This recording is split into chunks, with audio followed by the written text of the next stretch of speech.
Chapter 26. Midwinter Feast Day. "No, thank you, Galen. I'm not going to those witches' midwinter feast. We wizards don't celebrate it," Sarah told Galen after Silas had left that morning. "Well, I shall go," said Galen, "and I think we all should go. You don't turn down a Wendron witch invitation lightly, Sarah. It's an honor to be asked. In fact, I can't imagine how Silas managed to get us all an invitation." "Huh," was Sarah's only response. But as the afternoon wore on and the delicious smell of roast wolverine drifted through the forest and up to the treehouse, the boys became very restless. Galen only ate vegetables, roots, and nuts, which was, as Eric had pointed out in a loud voice after their first meal with Galen, exactly what they fed the rabbits at home. The snow was falling heavily through the trees as Galen opened the treehouse trapdoor. Using a clever pulley system she had devised herself, she pulled down the long wooden ladder so that it was resting on the blanket of snow that now covered the ground. The treehouse itself was built on a series of platforms running across 3 ancient oak trees, and had been part of the oaks ever since they had reached their full height, many hundreds of years ago. A higgledy-piggledy collection of huts had been put up on the platform over the years. They were covered with ivy, and blended in with the trees so well that they were invisible from the floor of the forest. Sam, Ed, and Eric and Jojo were sharing the guest hut at the very top of the middle tree, and had their own rope down to the forest. While the boys fought over who was going down the rope first, Galen, Sarah, and Sally made a more sedate exit down the main ladder. Galen had dressed up for the midwinter feast. She had been asked to one many years ago after she had healed a witch's child, and she knew it was quite an occasion. Galen was a small round woman, somewhat weather-beaten after years of outdoor living in the forest. She had crop-tousled red hair, laughing brown eyes, and generally wore a simple short green tunic, leggings, and a cloak. But today she wore her midwinter feast dress. "Goodness, Galen, you've gone to a lot of trouble," said Sarah, slightly disapprovingly. "I haven't seen that dress before. It's quite something." Galen didn't get out much, but when she did, she really dressed up for it. Her dress looked as though it was made from hundreds of multicolored leaves, all sewn together and tied in the middle with a brilliant green sash. "Oh, thank you," said Galen. "I made it myself." "I thought you had," said Sarah. Sally Mullen pushed the ladder back up through the trapdoor, and the party set off through the forest, following the delicious smell of roasting wolverine. Galen led them through the forest paths, which were covered with a thick fall of new snow and crisscrossed with all shapes and sizes of animal tracks. After a long trudge through a maze of tracks, ditches, and gullies, they came to what had once been a slate quarry for the castle. This was now where the Wendron witches' moots took place. 39 witches, all dressed in their red midwinter feast robes, were gathered around a roaring fire down in the middle of the quarry. The ground was strewn with freshly cut greenery dusted by the snow that fell softly around them, much of it melting and sizzling in the heat of the fire. There was a heady smell of spicy food in the air. Spits were turning, wolverines were roasting, rabbits were stewing in bubbling cauldrons, and squirrels were baking in underground ovens. A long table was piled high with all kinds of sweet and spicy foods. The witches had bartered for these treats with the northern traders, and had saved them for this, the most important day of the year. The boys' eyes opened wide with amazement. They had never seen so much food all in one place in their whole lives. Even Sarah had to admit to herself that it was impressive. Morwena Mould spotted them hovering uncertainly at the entrance to the quarry. She gathered up her red fur robes and swept over to greet them. "Welcome to you all. Please join us." The assembled witches parted respectfully to allow Morwena, the witch mother, to escort her somewhat overawed guests to the best places by the fire. "I'm so glad to meet you at last, Sarah," Morwena smiled. "I feel as if I know you already. Silas told me so much about you the night he saved me." "Did he?" asked Sarah. "Oh, yes, he talked of you and the baby the whole night long." "Really?" Morwena put her arm around Sarah's shoulder. "We are all looking for your boy. I am sure all will be well in the end. And with your other 3 who are away from you now, all will be well there too." "My other 3?" asked Sarah. "Your other 3 children." Sarah did a hurried count. Sometimes even she could not remember how many there were. 2, she said. "My other 2. The midwinter feast carried on far into the night, and after a good deal of witch's brew, Sarah completely forgot her worries about Simon and Silas. Unfortunately, they all came back to her the next morning, along with a very bad headache. Silas's midwinter feast day was altogether more subdued. He took the riverside track that ran along the outside of the forest, and then skirted around the castle walls, and blown along by chill flurries of snow, he headed for the north gate. He wanted to get to familiar territory before he decided what he was going to do. Silas pulled his gray hood right down over his green wizard eyes, took a deep breath, and walked across the snow-covered drawbridge, which led to the north gate. Gringe was on duty at the gatehouse, and he was in a bad temper. Things were not happy in the Gringe household just then, and Gringe had been pondering his domestic problems all morning. "Oi, you!" grunted Gringe, stamping his feet in the cold snow. "Get a move on! You're late for the compulsory street cleaning." Silas hurried by. "Not so fast!" barked Gringe. "That'll be one groat from you." Silas scrabbled around in his pocket and fished out a groat, sticky with some of Aunt Zelda's cherry and parsnip delight, which he had shoved into his pocket to avoid eating. Gringe took the groat and sniffed it suspiciously. Then he rubbed it on his jerkin and put it to one side. Mrs. Gringe had the delightful task of washing any sticky money each night, so he added it to her pile and let Silas pass. Don't I know you from somewhere?" Gringe called out as Silas rushed by. Silas shook his head. "Morris dancing?" Silas shook his head again and kept walking.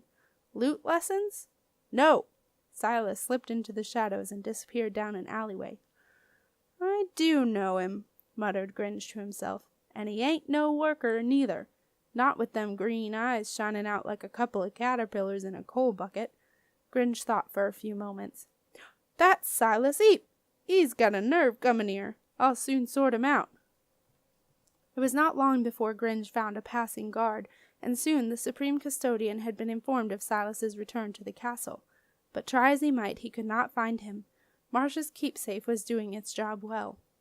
Silas, meanwhile, had scurried off into the old ramblings, gratefully getting out of the way of both Gringe and the snow. He knew where he was going. He wasn't sure why, but he wanted to see his old place once again. Silas slipped down the familiar dark corridors. He was glad of his disguise, for no one paid any attention to a lowly worker. But Silas had not realized how little respect they were given. No one stood by to let him pass. People pushed him out of the way, allowed doors to slam in his face, and twice he was roughly told he should be out cleaning the streets. Maybe, thought Silas, being just an ordinary wizard was not so bad after all. The door to the heap room hung open forlornly. It appeared not to recognize Silas, as he tiptoed into the room in which he had spent much of the last 25 years of his life. Silas sat down on his favorite homemade chair and surveyed the room sadly, lost in his thoughts. It looked strangely small now that it was empty of children, noise, and Sarah presiding over the comings and goings of the days.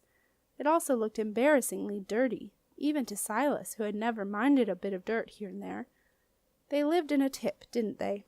Dirty wizards. Never did have no time for them myself, said a rough voice. Silas spun around to see a burly man standing in the doorway. Behind him, Silas could see a large wooden cart in the corridor. Didn't think they'd send anyone along to help. Good thing they did. It'd take all day on me own. Right? Cart's outside. It's all to go to the dump. Magic books to be burned. Got that? What?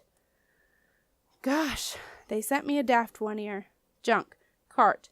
Dump. It ain't exactly alchemy. Now give us that heap of wood you're parked on and let's get going. Silas got up from his chair as if in a dream and handed it to the removal man, who took it and hurled it into the cart. The chair shattered and lay in pieces at the bottom of it. Before long it was underneath a huge pile of the heap's lifetime accumulation of possessions, and the cart was full to overflowing. Right then, said the removal man. I'll get this down to the dump before it closes while you put them magic books outside. The firemen will collect 'em tomorrow on their rounds. He handed Silas a large broom. I'll leave you to sweep up all that disgusting dog hair and what have you. Then you can get off home. You look a bit done in.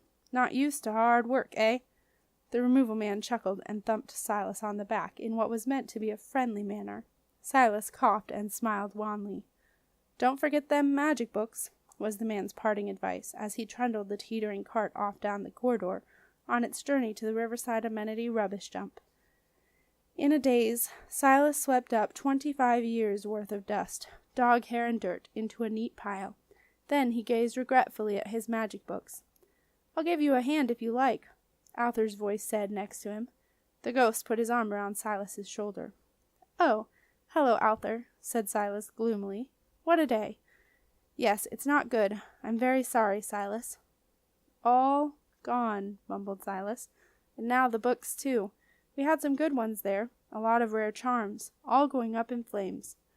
"Not necessarily," said Arthur. "They'd fit nicely into your bedroom in the roof. I'll help you with the remove spell if you like." Silas brightened a little. "Just remind me how it goes, Arthur, then I can do it. I'm sure I can." Silas's remove worked well. The books lined up neatly, the trapdoor flew open, and book by book they flew up through it and stacked up in Silas and Sarah's old bedroom. One or two of the more contrary books headed out the door and were halfway down the corridor before Silas managed to call them back, but by the end of the spell all the magic books were safely in the roof, and Silas had even disguised the trapdoor. Now no one could possibly guess what was there. And so Silas walked out of his empty, echoing room for the last time, and took off down corridor 223. Arthur floated along with him. "Come and sit with us for a while," Arthur offered. "Down at the hole in the wall." "Where?" "I only recently discovered it myself. One of the ancients showed me. It's an old tavern inside the castle walls. Got bricked up years ago by one of the queens who disapproved of beer. Seems as long as you've walked the castle walls, and who hasn't, a ghost can get in, so it's packed. It's got a great atmosphere. Might cheer you up." "I don't know if I really fancy it. Thanks all the same, Arthur. Isn't that the one where they bricked up the nun?" "Oh, she's great fun, is Sister Bernadette. Loves a pint of beer. Life and soul of the party, so to speak. Anyway, I've got some news of Simon that I think you should hear." "Simon? Is he all right? Where is he?" asked Silas. "He's here, Silas, in the castle. Come along to the hole in the wall. There's someone you need to talk to." The hole-in-the-wall tavern was buzzing. Arthur had led Silas to a tumble-down pile of stones heaped up against the castle wall, just along from the north gate. He had shown him a small gap in the wall hidden behind the pile of rubble, and Silas had barely managed to squeeze through. Once through, he had found himself in another world. The hole in the wall was an ancient tavern built inside the wide castle wall.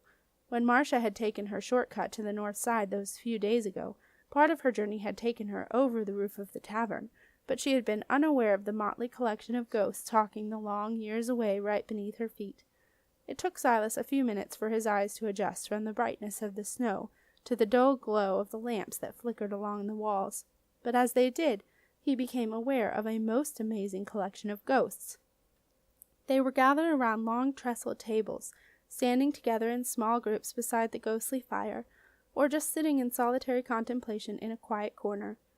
There was a large contingent of extraordinary wizards, their purple cloaks and robes spanning the different styles fashionable through the centuries. There were knights in full armor, pages in extravagant liveries, women with wimples, young queens with rich silk dresses, and older queens in black, all enjoying one another's company. Arthur led Silas through the crowd. Silas did his best not to walk through any of them, but once or twice he felt a cold breeze as he passed through a ghost. No one seemed to mind. Some nodded to him in a friendly manner, and others were too intent on their endless conversation to notice him. And Silas got the impression that any friend of Arthur's was a welcome guest in the hole in the wall. The ghostly landlord of the tavern had long ago given up hovering by the beer barrels, for the ghosts all nursed the same tankard of beer that they had been given when they first arrived, and some tankards had lasted for many hundreds of years. Arthur bade a cheery hello to the landlord, who was deep in conversation with 3 extraordinary wizards and an old tramp who had long ago fallen asleep under one of the tables and never woken up again. Then he steered Silas over to a quiet corner, where a plump figure in a nun's habit was sitting waiting for them. "May I introduce Sister Bernadette?" said Arthur. "Sister Bernadette, this is Silas Heap, the one I was telling you about. He is the boy's father." Despite Sister Bernadette's bright smile, Silas felt a sense of foreboding. The round-faced nun turned her twinkling eyes to Silas and said in a soft, lilting voice, "He is quite a lad, your boy, isn't he? He knows what he wants, and isn't afraid of going out to get it." "Well, I suppose so. He certainly wants to be a wizard, I know that. He wants an apprenticeship. But of course, with the ways things are now—" "Ah, to be sure, it's not a good time to be a young and hopeful wizard," agreed the nun. "But that's not why he came back to the castle, you know." "So he has come back. Oh, that's a relief. I thought he had been captured, or killed." Arthur put his hand on Silas's shoulder. "Unfortunately, Silas, he was captured yesterday. Sister Bernadette was there. She will tell you." Silas put his head in his hands and groaned. "How?" he asked. "What happened?" "Well, now," said the nun, "it would seem that young Simon had a girl-friend." "Did he?" "Yes, indeed. Lucy Gringe is her name." "Not Gringe, the gatekeeper's daughter?" "Oh, no." "I'm sure she's a nice lass, Silas," remonstrated Sister Bernadette. "Well, I hope she's nothing like her father, that's all I can say. Lucy Gringe, oh goodness." "Well now, Silas, it seems Simon took himself back to the castle for a pressing reason. He and Lucy had a secret appointment at the chapel, to be married. So romantic." The nun smiled dreamily. "Married? I don't believe it. I'm related to the ghastly Gringe." Silas looked whiter than some of the occupants of the tavern. "No, Silas, you are not," said Sister Bernadette disapprovingly, "because unfortunately young Simon and Lucy did not actually get married." "Unfortunately?" "Gringe found out and tipped off the custodian guards. He no more wanted his daughter to marry a Heap than you wanted Simon to marry a Gringe. The guards stormed the chapel, sent the distraught lass home, and took Simon away." The nun sighed. "So cruel, so cruel." "Where have they taken him?" Silas asked quietly. "Well now, Silas," said Sister Bernadette in her soft voice, "I was in the chapel myself for the wedding. I love a wedding.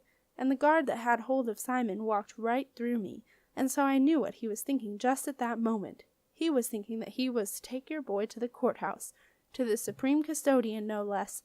I am so sorry to be telling you this, Silas." The nun put her ghostly hand on Silas's arm. It was a warm touch, but held little comfort for Silas. This was the news Silas had been dreading. Simon was in the hands of the supreme custodian. How was he to break the terrible news to Sarah?